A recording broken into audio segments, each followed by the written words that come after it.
বন্ধুরা, আমরা যদি পঞ্চম শ্রেণীর গণিত বইয়ের ৫ নাম্বার পৃষ্ঠার একদম উপরে লক্ষ্য করি, এখানে আমরা কিন্তু শুরুতে একটি প্রশ্নবোধক চিহ্ন দেখতে পাচ্ছি। দেখো, এখানে বলা হয়েছে ৭,৪০০ গুণ ২,৯০০ গুণটি আমরা কিভাবে করব। আচ্ছা, আমরা কিন্তু এখানে একটি গুণ অঙ্ক দেখতে পাচ্ছি, তাই না? এবারে বলা হয়েছে গুণটি আমরা কিভাবে করব। এবারে যদি আমরা একটু নিচে লক্ষ্য করি, দেখো এখানে আমরা একটি ছেলে শিশুকে দেখতে পাচ্ছি। সে বলেছে, চলো গুণ্য ও গুণকের একক ও দশকের ঘরে শূন্য থাকলে গুণ করার সহজ পদ্ধতি খুঁজে বের করি। আচ্ছা, সে বলেছে যে গুণ্য এবং গুণকের একক ও দশকের ঘরে যদি শূন্য থাকে তাহলে চলো আমরা গুণ করার সহজ পদ্ধতি খুঁজে বের করি। অর্থাৎ আমরা এই যে ৭,৪০০ যে সংখ্যাটি দেখতে পাচ্ছি, এটি হচ্ছে কি গুণ্য, তাই না? এবং এই সংখ্যাটি হচ্ছে গুণক। এবার আমাদের বলা হয়েছে গুণ্য এবং গুণকের একক এবং দশকের ঘর। একক মানে কি? আমরা জানি যে কোনো সংখ্যার একদম শেষে যে থাকে সেটিকে কিন্তু বলা হয় এককের ঘর, তাই না? মানে এককের স্থান। আচ্ছা, একক এবং দশক, এটিকে বলা হয় একক এবং তার আগেরটিকে বলা হয় দশক। তাহলে এই দুটি ঘরে যদি শূন্য থাকে, যেমন দেখো এখানেও কিন্তু আমরা দেখতে পাচ্ছি গুণকের ঘরেও দেখতে পাচ্ছি একক এবং দশক, এই দুটি ঘরে কিন্তু শূন্য রয়েছে, তাই না? তাহলে গুণ্য এবং গুণক এই দুটি সংখ্যার একক এবং দশকের ঘরে যদি শূন্য থাকে তাহলে কিন্তু আমরা এটিকে খুবই সহজ নিয়মে সমাধান করতে পারি। দেখো কিভাবে। যদি আমরা আরেকটু নিচে লক্ষ্য করি, দেখো আমরা এই যে ৭৪০০ মানে ৭,৪০০ দেখতে পাচ্ছি। এখানে আমরা এই শেষের শূন্য দুটিকে বাদ দিলে বাকি থাকে কত? ৭৪, তাই না? তাহলে এই ৭৪কে আমরা শুরুতে লিখলাম, এখানে লিখলাম ৭৪। এরপরে এই গুণ চিহ্নটাকে এখানে আমরা দিয়ে দিলাম। এবারে এই যে ২,৯০০, এখান থেকেও আমরা এই শূন্য দুটিকে বাদ দিয়ে দিলাম। ঠিক আছে, তাহলে বাকি থাকে ২,৯ মানে ২৯। তাহলে আমরা এখানে লিখে দিলাম ২৯। অর্থাৎ আমরা এই শূন্য দুটিকে বাদ দিলে বাকি সংখ্যাগুলোকে কিন্তু এই জায়গাতে গুণ করলাম। ঠিক আছে, যখন আমরা এই দুটিকে গুণ করেছি তখন আমরা উত্তর পেয়েছি ২,১৪৬। তোমরা কিন্তু আলাদা আলাদা জায়গাতে গুণ করে দেখতেও পারো। ঠিক আছে, আচ্ছা এবারে আমরা যে কাজটি করব সেটি হচ্ছে এই যে ৭৪, হ্যাঁ, এই ৭৪-এর সঙ্গে কি আগে দুইটি শূন্য ছিল, তাই না? এখানে কিন্তু দুটি শূন্য ছিল। দুটি শূন্য মানে দুটি শূন্য থাকলে আমরা এখানে কি করব? ১০০ দ্বারা গুণ করব, কারণ ১০০-র ভিতরেও কি দুটি শূন্য রয়েছে, তাই না? আবার যদি একটি শূন্য থাকতো, এখানে দেখো যদি এখানে একটি শূন্য থাকতো তাহলে আমরা কত দিয়ে গুণ করতাম? আমরা ১০ দিয়ে গুণ করতাম। ঠিক আছে, কারণ ১০এও কিন্তু একটি শূন্য রয়েছে। আবার যদি এখানে ৩টি শূন্য থাকতো তাহলে আমরা একের পরে ৩টি শূন্য দিলে কত হয়? দেখো ৩টি শূন্য দিলে হয়ে যায় ১,০০০। ১,০০০ দ্বারা আমরা গুণ করতাম। ঠিক আছে, আচ্ছা যেহেতু ৭৪-এর পরে দুটি শূন্য রয়েছে যার কারণে এটিকে আমরা কী করেছি? ১০০ দ্বারা কিন্তু গুণ করেছি। তাহলে এটিকে যদি আমরা ১০০ দ্বারা গুণ করি, উত্তরেও কিন্তু আমরা ১০০ দ্বারাই গুণ করব। ঠিক আছে, এই যে উত্তর হয়েছে এটিকেও কিন্তু আমরা ১০০ দ্বারা গুণ করব। আচ্ছা, যখন এই ৭৪-কে ১০০ দ্বারা গুণ করলাম তখন হয়ে গেল ৭৪০০। দেখো এই যে এখানে নিচে কিন্তু আমাদের তীর দিয়ে দেখানো হয়েছে, হয়ে গেল ৭৪০০। এরপরে গুণ ২৯ রয়েছে, গুণ ২৯কে আমরা একই রকমভাবে রেখে দিলাম। এরপরে সমান রয়েছে, সমান দিলাম। এবার এই ২,১৪৬কেও যদি আমরা ১০০ দ্বারা গুণ করি তাহলে কত হয়ে গেল? দেখো এই পুরো সংখ্যাটি কিন্তু আমরা পেয়ে যাব। ঠিক আছে, একক, দশক, শতক, হাজার, অযুত, লক্ষ, অর্থাৎ ২,১৪,৬০০। এটি কিন্তু আমাদের গুণফল এবার হয়ে গেল। এবার আমরা এই ৭৪-এর সঙ্গে যেহেতু দুটি শূন্য ছিল এই জন্য ১০০ দ্বারা গুণ করেছি। এবার আমাদের ২৯-এর সঙ্গেও তো দুটি শূন্য রয়েছে, তাই না? তার মানে এই ২৯কেও কিন্তু ১০০ দ্বারা গুণ করতে হবে, তাই না? এখন দেখো এই যে নিচের ঘরে আমরা ২৯কে গুণ করেছি ১০০ দ্বারা। এখন ২৯কে যদি ১০০ দ্বারা গুণ করি তাহলে উত্তরেও কিন্তু আবার ১০০ দ্বারা আমাদের গুণ করতে হবে। ঠিক আছে, আচ্ছা তাহলে এখানেও ১০০ দ্বারা গুণ করলাম এবং এই উত্তরটিকেও কিন্তু আমরা গুণ করলাম ১০০ দ্বারা। ঠিক আছে, আচ্ছা তাহলে এখানে রইল কত? ৭৪০০। আমরা এই ৭৪০০কে একই রকমভাবে রেখে দিলাম, গুণটাকেও একই রকমভাবে রেখে দিলাম। যখন ২৯কে ১০০ দ্বারা গুণ করলাম তখন হয়ে গেল ২৯০০। এই সমানটাকে আমরা এখানে সমান একই রকমভাবে রেখে দিলাম। এবারে এই সংখ্যাটিকে যখন আমরা ১০০ দ্বারা গুণ করলাম তখন কিন্তু আমরা নিচের সংখ্যাটি পেয়ে গেলাম। ঠিক আছে, তাহলে এটি হচ্ছে আমাদের উত্তর। দেখো এই যে ৭৪০০ গুণ ২৯০০, এখানে কি আমাদের রয়েছে ৭৪০০ গুণ ২৯০০, এই সংখ্যাটি কিন্তু আমরা দেখো নিচে গিয়ে পেয়ে যাচ্ছি, তাই না?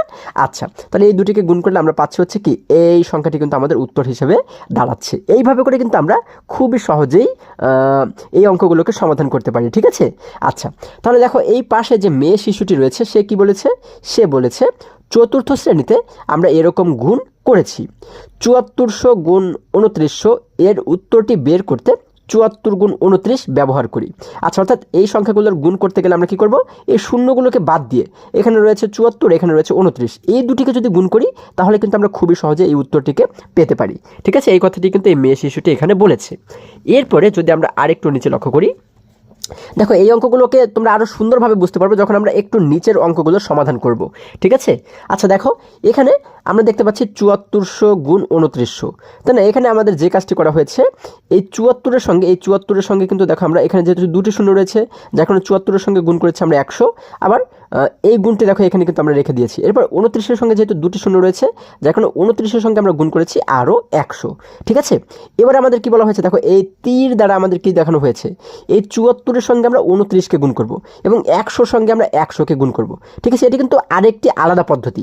আমরা এই 74 এবং 29 এই দুটিকে একসঙ্গে গুণ করলাম এবং 100 এবং এই 100 এই দুটিকে আমরা একসঙ্গে গুণ করলাম।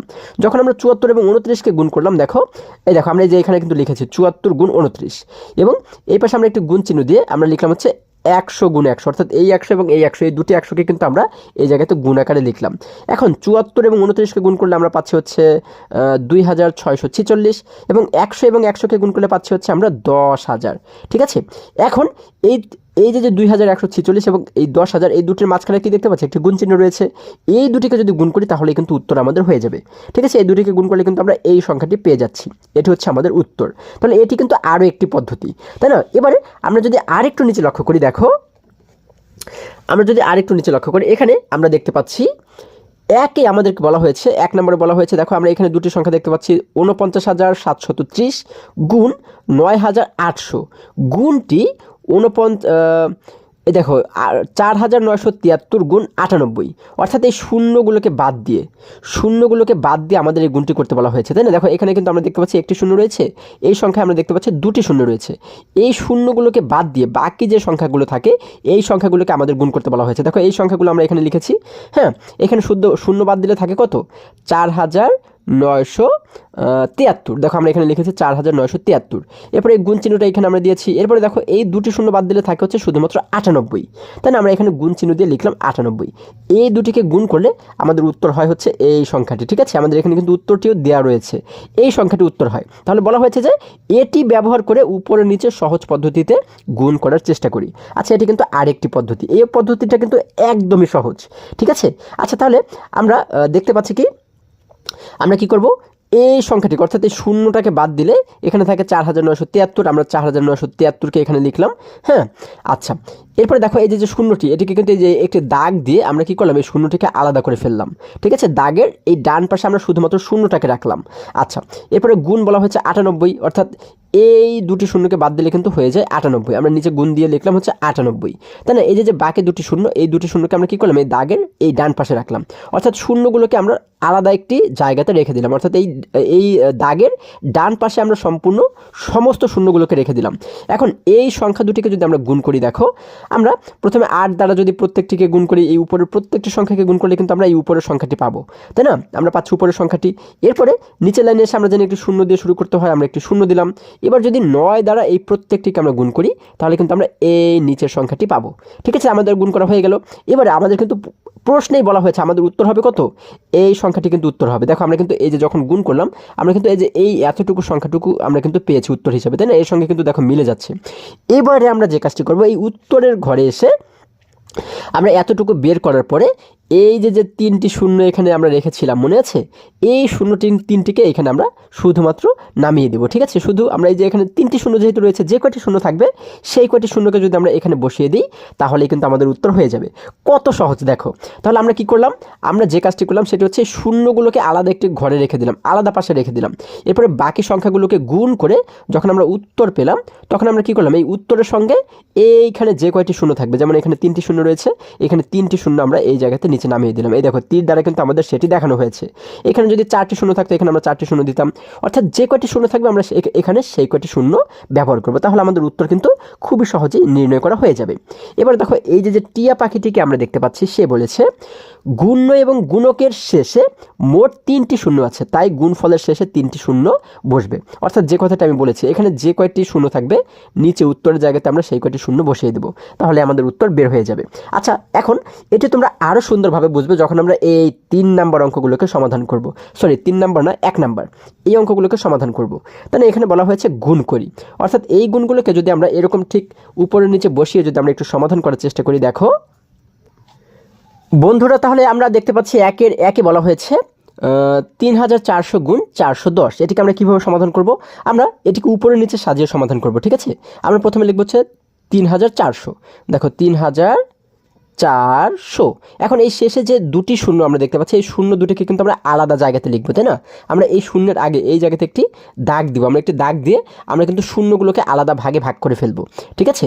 আচ্ছা, এবারে আমরা এই পাশে দেখতে পাচ্ছি কত, 410। এই 410-এর, হ্যাঁ, আমরা যে শূন্যটাকে দেখতে পাচ্ছি, দেখো এই শূন্যটাকে কিন্তু লিখবো হচ্ছে আমরা এই ঘরে, ঠিক আছে? এই শূন্যটাকে কিন্তু আমরা এই ঘরে লিখবো, কারণ এই দাগের এই ডান পাশে আমরা সমস্ত শূন্যগুলোকে রেখে দিব। এরপরে বাকি থাকলো কি, দেখো এটিকে বাদ দিলে বাকি থাকে কিন্তু 41। তাহলে এই 41কে কিন্তু লিখবো আমরা এই জায়গাতে, তাই না? আমরা এখানে লিখে দিলাম 41। এবারে যদি আমরা এই যে 41 এবং 34 এই দুটিকে যদি আমরা গুণ করি, তাহলে দেখো আমরা জানি গুণের ক্ষেত্রে 1 দ্বারা প্রথমে এই উপরের দুটিকে গুণ করতে হবে, তারপর 4 দ্বারা এই দুটিকেই গুণ করতে হবে। 1 দ্বারা প্রথমে 4কে গুণ করলে হয় 4 একে 4, আমরা লিখে দিলাম 4। হ্যাঁ, 1 দ্বারা 3কে গুণ করলে হয় 3 একে 3, লিখে দিলাম 3। এরপর আমরা জানি নিচের ঘরে এসে একটি শূন্য দিয়ে শুরু করতে হয়, তাই না? আমরা একটি শূন্য দিলাম। এখন 4 দ্বারা যদি এই দুটিকেই আমরা গুণ করি, দেখো 4 এবং 4কে গুণ করলে হয় 4 4 16। 16-র 6কে লিখলাম আমরা এই জায়গাতে 6, হাতে থাকে কিন্তু আমাদের এবারে 1, তাই না? আচ্ছা, এবারে 4কে 3 দ্বারা গুণ করলে হয় 3 4 12, তাই না? 4 একে 4, 4 2 8, 3 4 12। 12-র সঙ্গে হাতে যেহেতু 1 ছিল, 12 এবং হাতের 1 মিলে হয়ে গেল 13। তাহলে আমরা কিন্তু পুরো 13কে এখানে লিখে দিলাম। কারণ কি, কারণ এই 3-এর এই পাশে কিন্তু আর কোনো সংখ্যা বা অঙ্ক নেই, যার কারণে আমরা হাতে কিছুই রাখবো না, পুরো সংখ্যাটিকে এখানে লিখে দিলাম, পুরো 13কে লিখে দিলাম। আচ্ছা, আমাদের গুণ করা হয়ে গেল। এবার আমরা কি করব, নিচে একটি দাগ দিয়ে আমরা যদি এবারে গুণফলটাকে নামাই, দেখো আমরা কিভাবে নামাবো, আমরা এই দুটিকে যোগ করলেই কিন্তু গুণফল মানে উত্তরটিকে পেয়ে যাব, তাই না? দেখো 4 এবং 0কে যোগ করলে হয় 4, লিখে দিলাম 4। 3 এবং 6কে যোগ করলে হয় 9, আমরা লিখে দিলাম 9। এখানে উপরে কিছু নেই মানে 0, 0 এবং 3কে যোগ করলে কিন্তু 3ই থেকে যায়, আমরা লিখে দিলাম 3। এখানে দেখো উপরে কিছু নেই, তার মানে এখানে 1 রয়েছে, এই 1টাও কিন্তু নিচেই নেমে যাবে, তাই না? আমরা এখানে নিচে নামিয়ে দিলাম। তাহলে এই যে উত্তরটি আমরা পেয়েছি, এবার আমরা কি করব, এইখানে হচ্ছে আমাদের বোঝার বিষয়, এই যে শূন্যগুলো আমরা এখানে রেখেছিলাম, হ্যাঁ, আলাদাভাবে এই যে এখানে যে কয়টি শূন্য রয়েছে, কয়টি দেখো, 1টি 2টি 3টি, যেহেতু 3টি শূন্য, এই 3টি শূন্য আমরা এবারে এই উত্তরের সঙ্গে কিন্তু লিখে দেবো। দেখো 1টি শূন্য, 2টি শূন্য, 3টি শূন্য, এটিকে যদি আমরা উত্তরের সঙ্গে লিখে দিই, তাহলেই কিন্তু আমরা এই যে সংখ্যাটি পেয়ে গেছি, দেখো এটি কিন্তু আমাদের উত্তর, অর্থাৎ এটি কিন্তু আমাদের গুণফল, ঠিক আছে? আমরা উত্তর হিসাবে কিন্তু এটিকেই লিখতে পারি, ঠিক আছে? আশা করি সকলেই তোমরা খুবই সহজেই এই অঙ্কটিও বুঝতে পেরেছো। এবারে যদি আমরা এখান থেকে আরেকটি অঙ্ক একটু সমাধান করার চেষ্টা করি, দেখো বন্ধুরা আমরা দেখতে পাচ্ছি 1-এর 5 নম্বরে বলা হয়েছে 30,000 গুণ 3,200। তাহলে এটিকে আমরা কিভাবে করে সাজাবো, আমরা প্রথমে এই 30,000কে লিখবো, তাই না? আমরা এখানে লিখবো হচ্ছে 30,000, তাই না? 30,000 লিখলাম। এখন আমরা এই 30,000-এর শূন্যগুলোকে আলাদা একটি ভাগে ভাগ করবো এবং এই সংখ্যাটাকে আলাদা একটি ভাগে ভাগ করবো, তাই না? তার মানে আমরা এই জায়গাতে কিন্তু একটি দাগ দিব, তাই না? দেখো এই জায়গাতে দাগ দিলে কিন্তু শূন্যগুলো একটি আলাদা পাশে চলে গেল এবং এই সংখ্যাটি কিন্তু একটি আলাদা পাশে চলে গেল, তাই না? এবারে নিচে আমরা কি লিখবো, দেখো এই পাশে আমরা দেখতে পাচ্ছি হচ্ছে কত, আমরা দেখতে পাচ্ছি এই পাশে কিন্তু শূন্য রয়েছে 2টি, তাহলে এই 2টি শূন্যকে কিন্তু আমরা এই সাইডে লিখে দেবো। আমরা এখানে লিখে দিলাম 2টি শূন্য, এবং তারপরে এই যে 32 আমরা দেখতে পাচ্ছি, এই 32কে কিন্তু লিখে দেবো এই পাশে, তাই না? আমরা এখানে লিখে দেবো 32। আচ্ছা, এবারে আমরা যদি এই দাগের বাঁ পাশে লক্ষ্য করি, এখানে উপরে রয়েছে 3, নিচে রয়েছে 32, এই দুটিকে কিন্তু আমরা মূলত কি করব, গুণ করব, তাই না? অর্থাৎ 3 এবং 32কে কিন্তু আমরা গুণ করব। আচ্ছা, আমরা যদি 3 এবং 32কে গুণ করি, প্রথমে আমরা 2 দ্বারা 3কে গুণ করব, হ্যাঁ, তারপর আমরা কিন্তু 3 দ্বারা 3কে গুণ করব। 2 দ্বারা 3কে গুণ করলে হয় 3 2 6, আমরা লিখে দিলাম 6। এরপরে দেখো এখন আমরা কি করব, 3 দ্বারা গুণ করতে গেলে কিন্তু নিচের লাইনে গুণ করতে হবে, তাই না? এবং আমরা জানি নিচের লাইনে আসতে গেলে একটি শূন্য দিয়ে শুরু করতে হয়, আমরা এখানে একটি শূন্য দিলাম। এখন 3 দ্বারা যদি 3কে গুণ করি, তাহলে হয় 3 3 9, আমরা এখানে লিখে দিলাম 9। তাহলে দেখো আমাদের গুণ করা কিন্তু হয়ে গেল।